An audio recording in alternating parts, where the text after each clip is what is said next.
Welcome to Julia, and my name is Gary Firebach, and here I am. Okay, I'm a computer hardware and software designer. I worked for NASA, Intergraph, Sun, and Apple. I've programmed in more than 24 computer languages. I built operating systems, actually compilers and assemblers as well, large-scale applications, and designed VLSI microprocessors.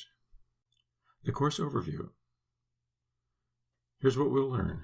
In Section 1, an overview of Julia's features that make it the language to learn. In Section 2, covers Julia fundamentals, syntax, basic operations, and types. In Section 3, it covers control structures, functions, tasks, and modules. And in Section 4, covers I/O and advanced fundamentals. Prerequisites. Some familiarity with another computer language like C or Python is helpful, but not necessary. High school mathematics, however, is necessary. Knowledge of matrix multiplication is desirable.